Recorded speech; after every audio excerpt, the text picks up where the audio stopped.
अस्सलाम वालेकुम वरहमतुल्लाहि वबरकातुहू। Welcome to easy learnings academy. तो आज हम जो है सिंध यूनिवर्सिटी का पास पेपर 2025 का फेज 2 का सॉल्व करेंगे। और आज हम जो है सिर्फ जो है इंग्लिश का पोर्शन सॉल्व करेंगे। इससे पहले हमने डिस्कस किया था इसका सिलेबस, जिसमें 5 पार्ट होते हैं। पहला इंग्लिश का, जिसमें 30 एमसीक्यूज होते हैं। दूसरा जीके 20 एमसीक्यूज, फिर ऐसे ही जनरल साइंस का, उसके 20 एमसीक्यूज, फिर अर्थमेटिक 20 एमसीक्यूज, तो सिंपल आईक्यू के 10 एमसीक्यूज होते हैं। तो इंग्लिश की आज हम 30 एमसीक्यूज को देखेंगे और उसकी जो है ट्रिक्स को समझेंगे, किस तरीके से इनको सॉल्व करना चाहिए और किया जा सकता है। तो पहला जो पोर्शन होता है 5 एमसीक्यूज का, वो होता है सिनोनिम्स का। सिनोनिम्स ऐसे वर्ड्स को कहते हैं जो कि अपनी मीनिंग में सेम होते हैं, ठीक है जी, जिनका मतलब सेम होता है, ठीक है। Different words but having same meaning, उनको कहा जाता है सिनोनिम्स। सबसे पहले जो आया है लफ्ज, वो पूछा गया है फॉर्च्यूटस, ठीक है जी। फॉर्च्यूटस का मतलब होता है एक्सीडेंटल, क्योंकि फॉर्च्यून से निकला है, फॉर्च्यून कम्स बाय चांस होता है, तो इसका मतलब जो फॉर्च्यूटस है उसकी मीनिंग होगी एक्सीडेंटल। ऐसे ही हम बात करते हैं इंथुसियास्टिक।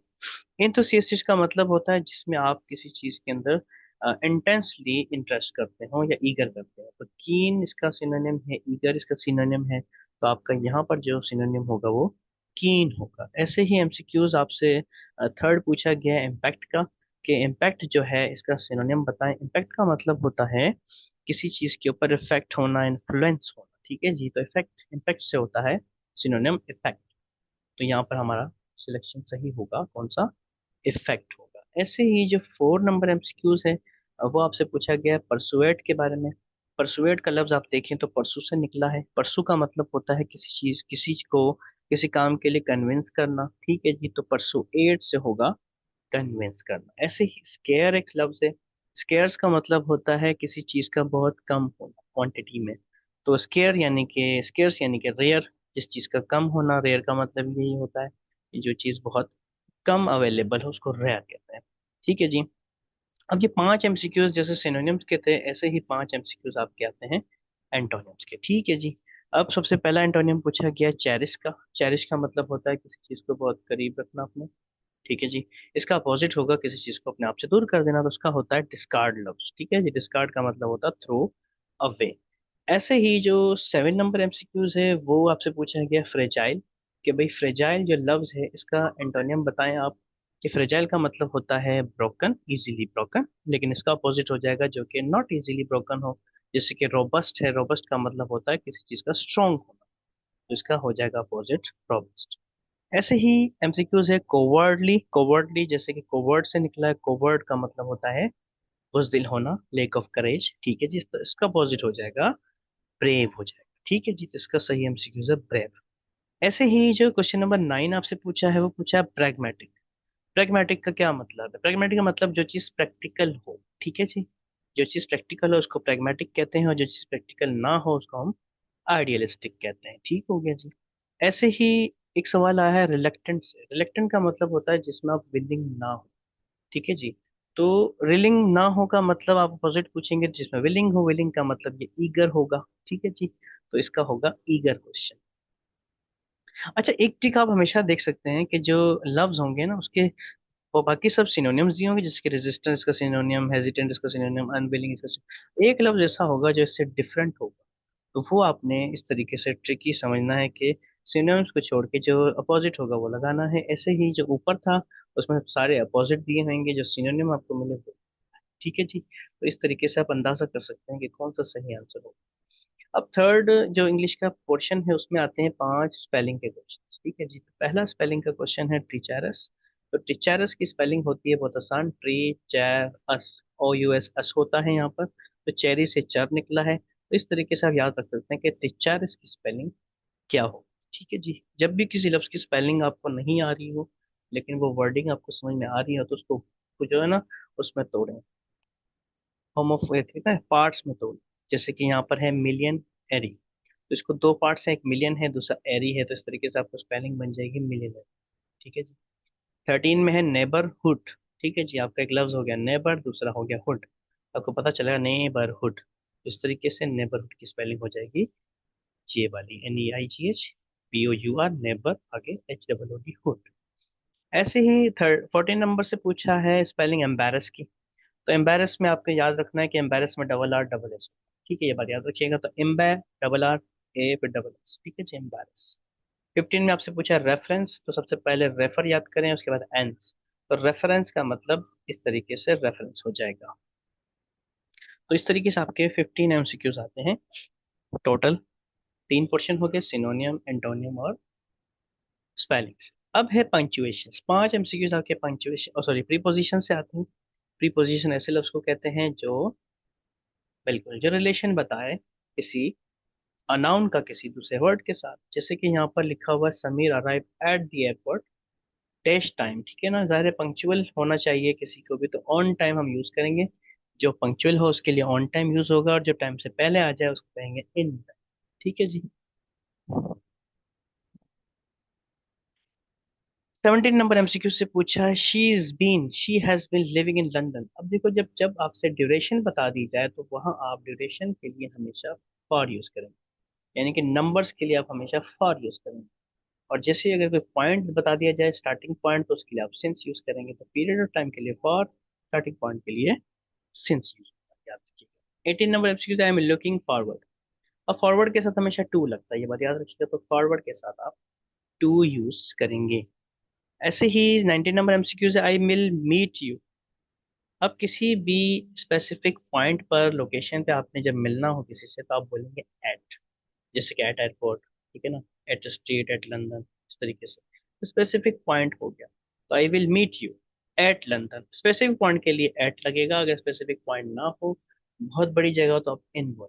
ठीक है जी। तो यहाँ पर होगा स्पेसिफिक पॉइंट के लिए एट, किसी जगह के ऊपर है तो ऑन, और किसी चीज के अंदर हो तो इन।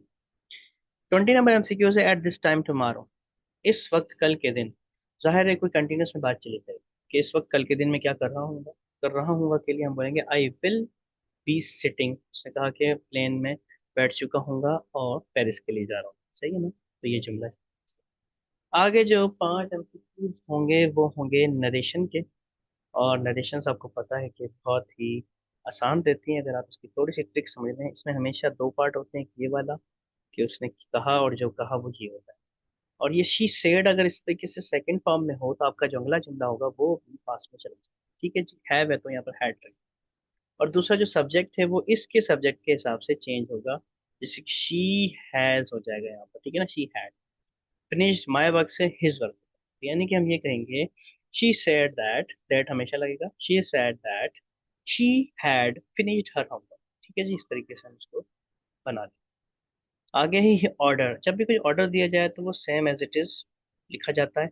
जैसे कि do not touch his wire, हम लिखेंगे not to touch his wire. तो ही ऑर्डर्ड अस, हमको कहा, he order us not to touch that wire. ठीक है जी, इससे हम दैट बोल। फिर आ गया 23 नंबर एमसीक्यू। उसमें आपके साथ आपसे पूछा गया है कि ओल्ड मैन जो है, उसने कहा, अल्लास आई एम रूइंड। जाहिर है गम में कहा, एक्सक्लेम किया, तो हम कहेंगे the old man exclaimed with सोरो। ठीक है जी। उसने सोरो से कहा दैट के he has read, he was read। तो हमें हमेशा प्रेजेंट से पास में लेके जाना। ही पहले इज था, एम आई एम यूज किया था, हम यहाँ पर ही के साथ वाज यूज किया। ठीक है जी। ऐसे ही 24 नंबर एमसीक्यू से पूछा गया कि भाई, she said to him I will call you tomorrow. जब विल होगा तो इसको पास्ट विल को वुड कर देंगे हम। तो she said I would call you tomorrow, यानी कि शी टोल्ड, किसको, him, he told him that she would call him. अब टुमारो की जगह चेंज हो जाएगा नेक्स्ट। ठीक है, तो ये इसका करेक्ट है। ऐसे ही ये डायरेक्ट थे सारे, इनडायरेक्ट हमने किया। अब जो है हमारे पास है कि इनडायरेक्ट अगर हमें दे दे उसको डायरेक्ट में करना है, तो आपने उलट करना है। जो चीज़ पास्ट होगी उसको प्रेजेंट में लेके जाना है, और सब्जेक्ट को जो है आई कर देना। ही सैड दैट है ना, तो ही सैड हम लिखेंगे, और ही की जगह हम आई लिखेंगे, आई हैव हो जाएगा, I have been working all day, यहाँ पर हम यूज करें। ठीक है जी, ऑल डे को ऑल डे ही लिखा जाता है। अब जो अगले 5 एमसीक्यूज होते हैं वो आते हैं एक्टिव पैसिव। एक्टिव पैसिव में आपको 3 4 बातें याद रखनी है कि हमेशा इसमें थर्ड फॉर्म यूज होती है। दूसरी बात यह है कि अगर पास्ट है तो उसमें वाजवर यूज करेंगे, प्रेजेंट है तो इज़्ज़िमात यूज करेंगे। ठीक है जी। और तीसरी बात यह है कि जो सब्जेक्ट है उसको ऑब्जेक्ट बना देंगे, जो ऑब्जेक्ट है उसको सब्जेक्ट कर देंगे। सही हो गया। और अगर आपके पास कंटिन्यूस के जुमले हैं तो उसमें बीइंग लगेगा, और जो अगर परफेक्ट के जुमले हैं तो उसमें बीन लगे, ये बात याद रखिए। ठीक है जी। तो we are going to build a new, हम सबसे पहले क्या, जब ऑब्जेक्ट है उसको सब्जेक्ट करेंगे, अ न्यू स्कूल। ठीक है जी। प्रेजेंट का जुमला है तो प्रेजेंट के लिए यूज करेंगे इज, गोइंग टू सेम रहेगा, बी लगाया जाएगा। ठीक है जी। गोइंग टू बी बिल्ड, देखो थर्ड फॉर्म है बिल्ड की, बिल्ड बाय अस हो जाएगा, वही से अस। ऐसे ही दीज ग्रो, हम क्या लिखा हुआ है ना, they grow these flowers in the northern area, northern area में ये फ्लावर्स ग्रो किए जाते हैं, उगाए जाते हैं। तो हमें पता है कि ऑब्जेक्ट यहाँ पर क्या है, दीज फ्लावर्स, तो हम लिखेंगे दीज फ्लावर्स। अब आपको पता है कि ग्रो इज अ प्रेजेंट, तो हम वाज वर यूज नहीं करेंगे, आर यूज करेंगे। तो these flowers are, third form grown, किससे, by them in northern areas use हो जाएगा। ठीक है जी। अब देखो ये कंटिन्यूस में आ गया, शी इज पेंटिंग, तो हम लिखेंगे बीइंग, बीइंग यूज करें। A picture, a beautiful picture is being painted bye हर हो जाएगा। ठीक है ना, तो इस तरीके से आप अंदाजा करके ये आसानी से इसको सॉल्व कर सकते हैं। लास्ट दो एमसीक्यूज हैं। Some someone stole my wallet. अब देखो स्टोल है सेकंड फॉर्म, यानी कि ये पास्ट में है, तो पास्ट के लिए मैंने कहा वाज वर यूज कर सकते हैं। तो माय वॉलेट वाज यूज होगा, माय वॉलेट वाज स्टोलन होगा। बाय समवन कह भी सकते हैं, नहीं भी कह सकते, लेकिन जाहिर है किसी ने चोरी किया होगा तो उसके लिए अंडरस्टूड है, आप ना ही लिखें। तो इस तरीके से ये कंप्लीट हो जाएगा। 30 एमसीक्यूज लास्ट है। दे वर वॉचिंग द मैच। अब देखो वर वॉचिंग है तो अब पता चल गया कि कंटिन्यूस है, इसमें बीइंग लगेगा। द मैच वाज बीइंग, ठीक है जी, वॉच्ड बाय, दे की जगह हो जाएगा दे। तो इस तरीके से जो है इंग्लिश की क्वेश्चंस आते हैं 30। तो इस तरीके से आप इनको सॉल्व कर सकते हैं। आई होप कि आपको समझ में आ गया होगा। इस वीडियो के एंड में मैंने जो है इसका प्रैक्टिस टेस्ट भी, मॉक टेस्ट भी लगा दिया है, जो हमने 30 एमसीक्यूज किए हैं ये, और इसके साथ एडिशन में 20 एमसीक्यूज और ऐड करके 50 एमसीक्यूज का मैंने एक मॉक टेस्ट बनाया है आप लोगों के लिए ऑनलाइन। आप जो है उसको अटेम्प्ट करें और आपकी प्रैक्टिस हो जाएगी। आई होप कि आपको समझ में आ गया होगा। जो भी तैयारी कर रहे हैं अपने दोस्तों और फ्रेंड में शेयर कर दें, ताकि उन तक भी ये जो है मालूमात पहुंच जाए और उनकी तैयारी से यूनिवर्सिटी की बेहतर हो जाए। ठीक है जी। इंशाल्लाह नेक्स्ट वीडियो में हम बात करेंगे जीके के क्वेश्चन की, और इंशाल्लाह आने वाली वीडियोस में मैं और मॉक टेस्ट आपको प्रोवाइड करूंगा। तो आज के लिए इतना ही था। Take care. अल्लाह हाफिज।